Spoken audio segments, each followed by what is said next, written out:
આજની ધર્મકથા. પ્રણામ. ધર્મકથા અંતર્ગત આપણે પૂજ્ય આચાર્ય ભગવંત યોગનિષ્ઠ બુદ્ધિસાગર સુરેશ્વરજી મહારાજાના એવા ગુરુ ભગવંતોની પરંપરા કે જેમની પરંપરાથી આપણને ખ્યાલ આવે કે બુદ્ધિસાગરજી મહારાજ આવા યોગનિષ્ઠ, ધ્યાનનિષ્ઠ અને આટલી હદ સુધીના શાસન પ્રભાવક કઈ રીતે બન્યા. એમના ડીએનએમાં એવું કયું જીન્સ હતું કે જેના કારણે એમની અંદર આવી પ્રબળ ખુમારી પ્રગટી. તો એની માટેનો આપણો એક આ યાત્રા પ્રવાસ અત્યારે આપણે નીકળ્યા છીએ, જેમાં આપણે નેમિસાગરજી મહારાજના ચરિત્ર ઉપર ગઈકાલ સુધી બહુમાન ભાવ પ્રગટે એ રીતના ઓવારણા લીધા. આ નેમિસાગરજી મહારાજ એ સમયના એવા બધા ગુરુ ભગવંતો કે જે ગુરુ ભગવંતોના નામ લેતા પણ આજે આપણી જીભ પવિત્ર થાય એવી અનુભૂતિ થાય, એવા બધા ગુરુ ભગવંતોના યા તો દીક્ષાદાતા અને યા તો જ્ઞાનદાતા એવા પૂજ્ય નેમિશ્વરી મહારાજ સાહેબ હતા. નેમિશ્વરી મહારાજ સાહેબની પાઠ ઉપર એમના અનેક શિષ્યોમાંથી એમને પૂજ્ય રવિસાગરજી મહારાજ એમને સ્થાપ્યા. રવિસાગરજી મહારાજને એમણે મહાનિષિતના યોગ પણ કરાવ્યા હતા અને વડી દીક્ષા, ઉપધ્યાન આદિ ક્રિયાઓ પણ કરાવી હતી. આ રવિસાગરજી મહારાજ એટલે મરુભૂમિની અંદર, મારવાડ મરુભૂમિની અંદર ઉગેલું આ એક રત્ન.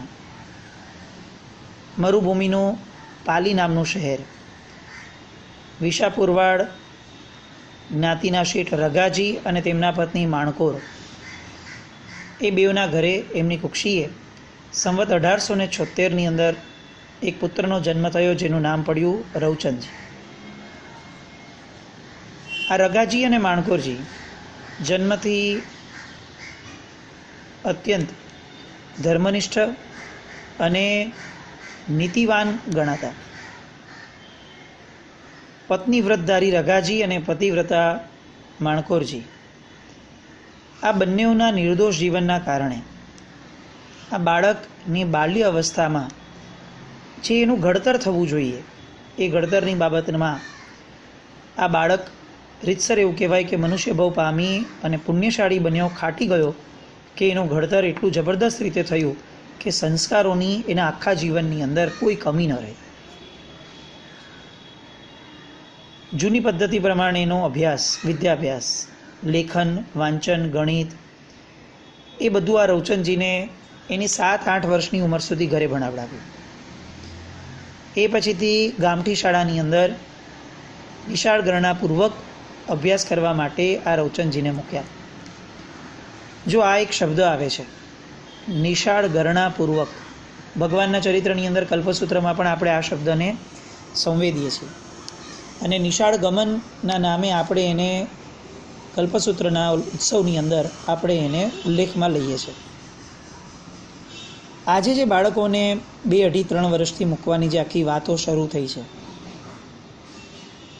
એ વાતોની અંદર ક્યાંક ને ક્યાંક આ આપણી પરંપરાને આપણે લોજિકલી સમજવું બહુ જરૂરી લાગે છે. 8 વર્ષની ઉંમર થતાં, 7 થી 8 વર્ષની ઉંમર થયા પછીથી જ બાળકને નિશાળ ગણનાપૂર્વક મુકાય. અમે વચ્ચે એક સ્કૂલના પ્રોજેક્ટ ઉપર જ્યારે વિચારણા કરી રહ્યા હતા અને એવાના સંસ્કાર વાટિકાના બાળકો માટે પણ કેટલીક વસ્તુઓનું વાંચન કરી રહ્યા હતા, ત્યારે એક અધિજનન શાસ્ત્ર નામનું પુસ્તક હાથમાં આવ્યું. ઇન્દુબેન કે જેઓ મણિનગરની અંદર આજે પણ આ બાબતની અંદર ખૂબ સરસ કાર્ય કરી રહ્યા છે, એ ઇન્દુબેનના હાથેથી લખેલું આ અધિજનન શાસ્ત્ર નામનું પુસ્તક, એની અંદર બહુ સરસ રીતે વાત મૂકી છે કે બાળક જ્યારે પહેલી વાર ભણવા માટે જાય ત્યારે હાથીની અંબાડી અથવા ઘોડાની ગાડી ઉપર એને જે પુસ્તકો ભણવાના છે એ પુસ્તકોના બહુમાનપૂર્વક, એના વરઘોડાપૂર્વક જો એને ભણાવવામાં આવે તો એ શ્રુત જે છે એ બાળકની માટે ફળદાયી બને છે. આપણે ત્યાં કોઈ પણ વસ્તુ ઉલ્લાસ વગર કરવાની ના છે અને ઉલ્લાસ પ્રગટે એ માટે જ આવી બધી વિધિઓ, આવા બધા વરઘોડાઓ, આવા બધા ઉજવણાઓ, આ બધાની આપણે ત્યાં બહુ સ્ટ્રોંગ પરંપરા મૂકી છે. લાગે કે મિથ્યાશ્રુત ભણવા જઈ રહ્યો છે તો સ્કૂલમાં મુકાય નહીં, અને મૂકીએ તો પાપ લાગે.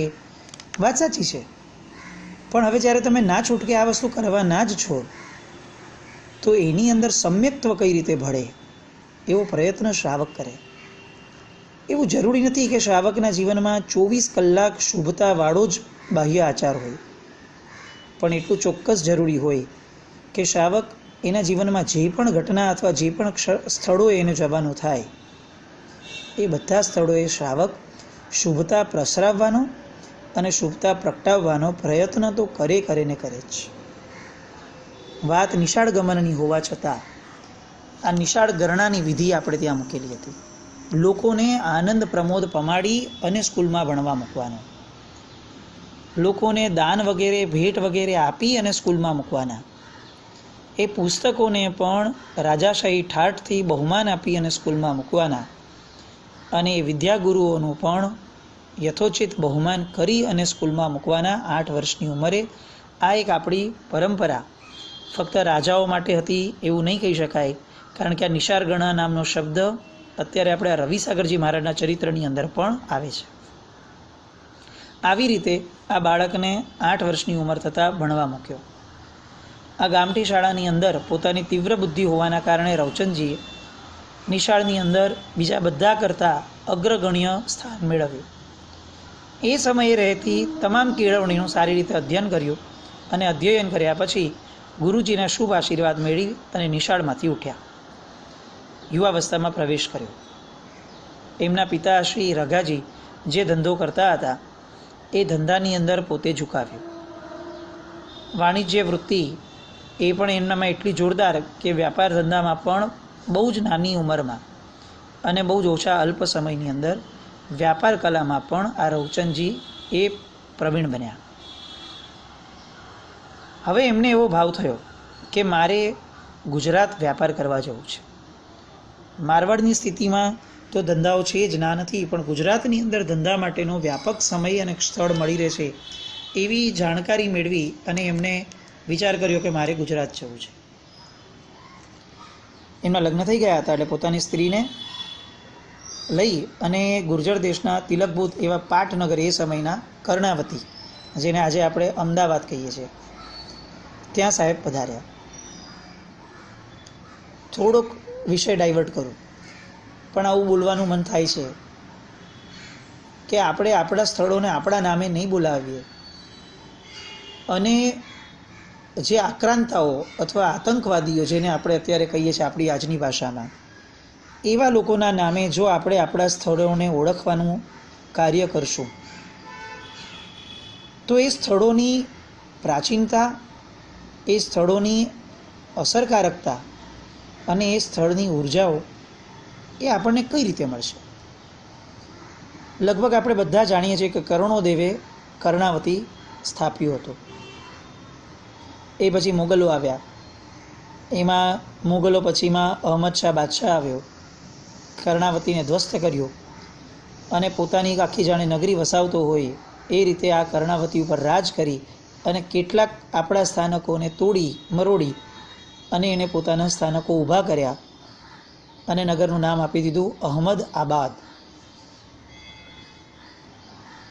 રાજ્યતંત્રએ હકીકતની અંદર આ નામો બદલ્યા પછીથી જ સત્તા પરિવર્તન કરવું જોઈએ, કારણ કે જો અહમદ આબાદ રહેશે તો પછી આર્ય દેશ કઈ રીતે આબાદ રહેશે?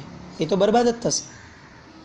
કારણ કે આર્ય દેશને બરબાદ કરવા આવેલો અહમદ એ આબાદ રહે એવું આપણે કઈ રીતે ઈચ્છીએ? પણ રાજ્યતંત્રની નિર્માલ્યતા અને આપણા લમણે ઝીકાયેલી સેક્યુલરિઝમની વાતો, એના કારણે આપણે એ દિશામાં જઈ ન શક્યા. પણ આપણે વ્યક્તિગત શું બોલવું એનો નિર્ણય રાજ્ય સરકાર પાસે નથી, એનો નિર્ણય આપણી પાસે છે. થોડું ઓડ લાગે, પણ તેમ છતાં જો આપણે બોલવાની અંદર કર્ણાવતી આ શબ્દને પ્રચલનમાં લાવીએ તો કદાચ એવું બની શકે કે આપણા એકના બોલવાથી કંઈ બહુ મોટો ફરક કોઈને નહીં પડે, પણ કુદરતને પડશે કે એક જણ હજી ઈચ્છે છે કે આ કર્ણાવતીને એનું પ્રાચીનતાવાળું સ્ટ્રક્ચર, એની જાહો જલાલી અને એની ધર્માભિમુખતા પાછી મળે. એટલે આ એક સહજ સ્ફૂર્યું અને કહેવાનું મન થાય છે કે આપણા ઉચ્ચારણમાં પણ કેમ કર્ણાવતી ન આવે. આજે આપણું પાટનગર કહેવાય ગુજરાતનું, ભલે એ રાજ્ય સરકારો ગાંધીનગરને ઘણી વસ્તુ અલગ છે, પણ વ્યાપારની દ્રષ્ટિએ આજે પણ આ કર્ણાવતી એ આખા ગુજરાતનું કેન્દ્ર બિંદુ છે. મૂળ વાત ઉપર પાછા આવીએ. આ રવચંદજીએ કર્ણાવતીની અંદર પ્રવેશ કર્યો અને આશરે ઉંમર 22 વર્ષની એ સમયે હતી, 21-22 વર્ષ. ત્યારે ત્યાં ઝવેરવાડ મધ્યે નિશાપોળની અંદર એમણે વાસ કર્યો. રઘાજી શેઠ અને માણકોર શેઠાણી આ બંને નેમિ સાગરજી મહારાજના ભક્ત હતા. રવચંદજીને સાથે લઈ અને અનેક વાર એ લોકો દર્શને જતા હતા. રવચંદજી પ્રતિક્રમણ વગેરેનો અભ્યાસ કરતા એમની પાસે, અને જેમ જેમ વિશેષ પરિચયમાં આવવા લાગ્યા નેમિ સાગરજી મહારાજના, એમ એમ એમના મનની અંદર શ્રદ્ધા અને ભક્તિ વધવા લાગી. સામાયિક, ઔષધ, પ્રતિક્રમણની ક્રિયાઓ બધું ગુરુ ભગવંતની નિષ્ઠામાં થતું. એ સમયે નેમિ સાગરજી મહારાજ કર્ણાવતીમાં શેઠ સૂરજમલના ડેલામાં ઉતરતા, જે આજે ઉપાશ્રય તરીકે સંઘને અર્પણ કરી દેવામાં આવ્યો છે અને આંબલીપોળના ઉપાશ્રય તરીકે આજે પણ ઓળખાય છે. આ નેમિ સાગરજી મહારાજના મેળાપથી આ રવચંદજીમાં જ્ઞાન, દર્શન અને ચારિત્રની રુચિ વધવા લાગી. રાત્રે પણ જ્યારે ગુરુ ભગવંતની પાસે થોડો સમય હોય તો એ ગુરુજી પાસે જઈ અનુભવ જ્ઞાન અને અભિનવ જ્ઞાન મેળવતા. એમના હૃદયની અંદર વૈરાગ્યની અસર વધવા લાગી. સાંસારિક વિષય સુખો, એની ક્ષણિકતા એ એમના મનમાં ઘર કરવા લાગી. કારણ કે નેમિ સાગરજી મહારાજના વચનો નહીં, નેમિ સાગરજી મહારાજનું જીવન એ એક ઉપદેશ રહેતું. અને એમને જીવનને જોનાર માણસ જાણે સતત એવું અનુભવે કે આ મહાપુરુષ એ રાગ અને દ્વેષ નામના બે યોદ્ધાઓને પરાસ્ત કરનાર એક મહાન યોદ્ધા તરીકેના જીવનમાં આગળ વધી રહ્યા છે. અને આ મોહને જીતવો કઈ રીતે, એની જાણે પાઠશાળા ચાલતી હોય, વગર બોલે આવી પાઠશાળાઓ પોતાના આચારથી જે ચલાવતા હોય, એવું આ નેમિ સાગર મહારાજનું જીવન. જેના કારણે આ રવચંદજીમાં પણ સર્વ સંવરરૂપી ચારિત્ર ધર્મની ઝંખના પ્રગટી. અને સાહેબે પણ યોગ્ય જીવ જાણતા પ્રેરણા કરી કે આ 84 લાખ યોનિની અંદર મહાપુણ્યના યોગ્ય જે મનુષ્ય જન્મ મળ્યો છે, એમાં વિતરાગ ભાષિત બે ધર્મો, યતિ ધર્મ અને શ્રાવક ધર્મ, એ બેમાં યતિ ધર્મની તાકાત શીઘ્ર મોક્ષ આપવાની છે. અને શાસ્ત્રકાર ભગવંતોએ કીધું છે કે શુદ્ધ શ્રદ્ધાએ ત્રિકરણ યોગે કરી એક દિવસનું પણ જો ચારિત્ર જીવ પાડે તો એ મોક્ષ પામી શકે છે. છેવટે વૈમાનિક દેવતામાં તો અવશ્ય ઉત્પન્ન થાય છે. આવું એમણે રવચંદજીને જણાવ્યું. હવે આ રવચંદજી, એના મનની અંદર ગજબનો વૈરાગ્ય પ્રગટ્યો. ફક્ત વૈરાગ્ય પ્રગટ્યો એવું નહીં, સત્વ પ્રગટ્યું. પોતાના માતા પિતાને જણાવ્યું કે આ બધાનો ત્યાગ કરી અને દીક્ષા લેવી એ જ સાર છે. અને મારે મોહગર્ભિત કે દુઃખગર્ભિત વૈરાગ્ય નહીં, જ્ઞાન ગર્ભિત વૈરાગ્ય તરફ આગળ વધી અને મારે એમાં આગળ વધવું છે. પણ માતા પિતાને મોહ છૂટતો ન હતો. રવચંદજીને ખ્યાલ આવ્યો કે આ મારો અંતરાય કર્મનો માર્ગ છે. એટલે સંવત 1907ના માગસર સુધી 11ના નિશાપોળની અંદર પોતાનું જે ઘર હતું, એ ઘરની અંદર આ રવચંદજી પોતે જાતે સાધુનો વેશ પહેરીને બેસી ગયા. કોઈ જ દીક્ષા લીધી નથી. કયા કયા મહાપુરુષોના વારસામાં આપણે જન્મ્યા છીએ એ સાંભળીએ તો છાતી ફૂલે એમ નહીં, આખા ને આખા આપણને ફૂલી જવાનું મન થાય. સાહેબ પોતે પોતાના હાથે વેશ પહેરીને બેસી ગયા. સેંકડો લોકો આ બનાવ જોવા માટે એમના ઘરે આવવા લાગ્યા. ત્યારે રૂકમણી શેઠાણી, કે જે નગર શેઠના દીકરી હતા, સૂરજમલ શેઠ, આ બધા લોકો ઝવેરીવાડમાં આવ્યા ત્યાંના આગેવાન શ્રાવકોને મળ્યા અને એમના માતા પિતાને સમજાવ્યું કે આ મોહ હવે દૂર કરો. આટલું ઉચ્ચતમ ચારિત્ર જીવનની ઝંખનાનું આટલું મોટું ભાથું લઈને આવેલો આ જીવ, અને તમે એને રોકશો ક્યાં સુધી, અને રોકીને ફાયદો શું છે? શાસ્ત્રકાર ભગવંતોએ કીધું છે કે જેના પરિવારમાંથી દીક્ષા થાય એ પરિવારને પણ રત્ન સમાન કીધો છે. તો આવા રત્ન કુક્ષિણી બનવાના તમારા જે મનોરથો નથી અને છતાં પણ તમને મળે છે લાભ, એને કેમ ઠુકરાવો છો? અંતે રવિસાગરજી મહારાજ હજી જે બન્યા નથી ને રવચંદજી છે, એ રવચંદજીનો વૈરાગ્ય જીત્યો, માતા પિતાનો મોહ હાર્યો, અને વાજતે ગાજતે ત્યાંથી જ ઉપાશ્રયની અંદર લઈ ગયા અને નેમિસાગરજી મહારાજ પાસે સંઘની સ્થાપના હાજરીની અંદર એમને શિષ્ય તરીકે સ્થાપ્યા અને રવિસાગરજી આવું નામ આપ્યું. 2-3 દિવસ ત્યાં રહીને લીંબડી તરફ વિહાર કર્યો અને પૌષ માસની અંદર લીંબડીમાં આવી અને ત્યાં વડી દીક્ષા કરવામાં આવી. એ પછીથી તો ધારા એવી ચાલુ થઈ કે નેમિસાગરજી મહારાજ, કપૂરસાગરજી મહારાજ, ધર્મસાગરજી મહારાજ, આ બધા લોકોની સાથે હવે ધડાધડ આ રવિસાગરજી મહારાજનું જીવન અનેકવિધ પાસાઓથી ઉભરાતું ગયું. સંવત 1910ની અંદર નેમિસાગરજી મહારાજે ધર્મસાગરજી મહારાજ નામના ને એક દીક્ષા આપી, જે વૃદ્ધાવસ્થામાં હતા, અને તેમ છતાં પણ એમની સાથે રવિસાગરજી મહારાજે એક ચોમાસું કરી, અને જ્યારે કાળધર્મ પામ્યા ત્યારે એમને સંપૂર્ણપણે સમાધિ આપ્યા પછીથી તેઓ વિરમગામ આદિ સ્થળોની અંદર વિચર્યા. નેમિસાગરજી મહારાજ 1913ની અંદર કાળધર્મ પામ્યા. કાળધર્મ પામતી વખતે એમણે રવિસાગરજી મહારાજને ગચ્છની ભલામણ કરી, અને ભાવિ બળવાન છે આવું સમજી અને એમણે સ્વીકાર્યું. ત્યાર પછીથી અનેક દીક્ષાઓનો દોર ચાલુ થયો. અમદાવાદમાં જ હીરસાગરજી મહારાજની દીક્ષા થઈ. સાણંદ ગયા, વિરમગામ ગયા. વિરમગામમાં દેવદ્રવ્ય માટેનો એક બહુ મોટો ગોટાળો ત્યાંના ટ્રસ્ટ મંડળની અંદર હતો, કે જે એ લોકોની જાણ બહાર પણ હતો કેટલોક, અને કેટલોક જાણતા છતાં પણ એ ચલાવવામાં આવતું. સાહેબે દેવદ્રવ્યના ગોટાળાને નિવાર્યો.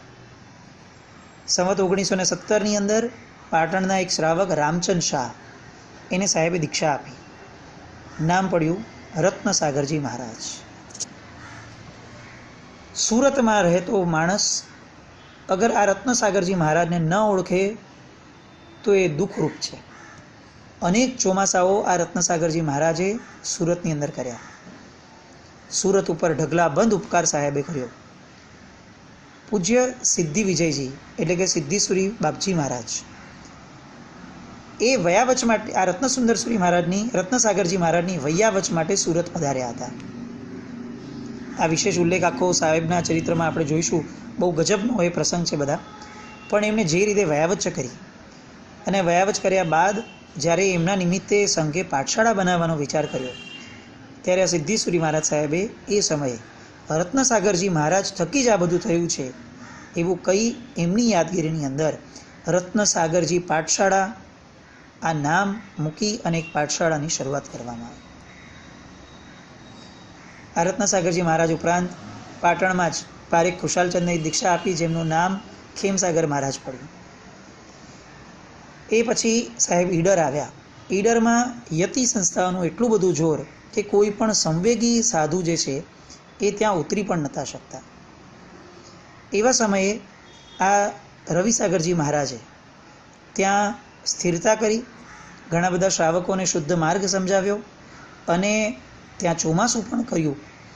અને ચોમાસા બાદ 1920ની અંદર વૈશાખ સુધી દસમમાં ઘોઘા બંદરની અંદર ઈડરના જ એક શ્રાવક સ્વરૂપચંદજીને દીક્ષા આપી, જેનું નામ શાંતિસાગરજી પડ્યું. આ શાંતિસાગરજી મહારાજે એમના સ્ત્રી ગુજરી ગયા એટલે બીજું સગપણ કર્યું હતું. સગપણ અને લગ્નના વચલા ગાળામાં એમને મહારાજ સાહેબનો યોગ થયો, અને એમણે આ સગપણ તોડી અને દીક્ષા લીધી હતી. એ પછીથી યતિ સંસ્થાઓએ ઘણું જોર લગાડ્યું, ઘણી ચર્ચાઓ, વિવાદો થયા, વિખવાદો થયા, પણ રવિસાગરજી મહારાજના પ્રતાપથી અંતે સત્યનો જય થયો. શાંતિસાગરજી મહારાજને ભાવનગરમાં પાછી ફરીથી એકવાર નાની દીક્ષા અપાઈ અને ત્યારબાદ ગિરિરાજની યાત્રા કરવા માટે ગયા. ગિરિરાજની યાત્રા કરી પાલિતાણાનો સંઘ જે કાઢ્યો હતો એમાં પણ એ સાહેબે નિશા આપી. ત્યાંથી માણસા ગયા, ત્યાંથી વિહાર કર્યો, પેટલાદ આવ્યા અને હરજીવન નામના એક શ્રાવકને એમણે દીક્ષા આપી. એમનું નામ ગુણસાગરજી રાખવામાં આવ્યું. ત્યારબાદ મણિસાગરજીની દીક્ષા થઈ. આ બધાની વડી દીક્ષાઓ થઈ. આમ કરતાં કરતાં સાહેબ તારંગાજી પધાર્યા. અનેકવાર પાલનપુર, પાટણ, આ આખા વિસ્તારને એમણે ત્યાં બહુ સરસ રીતે સાચવ્યો. હીર વિજયસુરી મહારાજ સાહેબ, જેમની આજે 482મી દીક્ષાતિથિ છે, એમનો જન્મ આ પ્રહલાદનપુર, કે જેનું નામ અત્યારે પાલનપુર છે, ત્યાં થયો હતો. ત્યાં પણ સાહેબે અનેકવાર વિચરણ કરી ત્યાંની પ્રજા માટે બહુ મોટો આદર્શ આપ્યો. રવિસાગરજી મહારાજના ઘણા ચરિત્રો હજી બાકી છે, જેમાં કેટલાક મુસલમાનો સાથેની એમની જે વર્તણૂક હતી, આપણી માટે શ્રેષ્ઠતમ આલંબન ઊભું થઈ શકે એવા એમના જીવનના કેટલાક આવા પ્રસંગો, અને રવિસાગરજી મહારાજ એમનો આ ભવ્ય વારસો આગળ કોને કોને આપતા ગયા, કે એ કઈ હજી કેટલીય દીક્ષાઓ થઈ, એ બધી સરસ મજાની વાતો આવતીકાલે નિહાળે. આજના ચરિત્રની અંદર જીનાજ્ઞા વિરુદ્ધ, સાહેબજીના ચરિત્રથી વિરુદ્ધ, વિપરીત કંઈ પણ બોલાયું હોય તો ત્રિવિધે ત્રિવિધે મિચ્છામિ દુક્કડમ. જૈનમ જયતિ શાસન.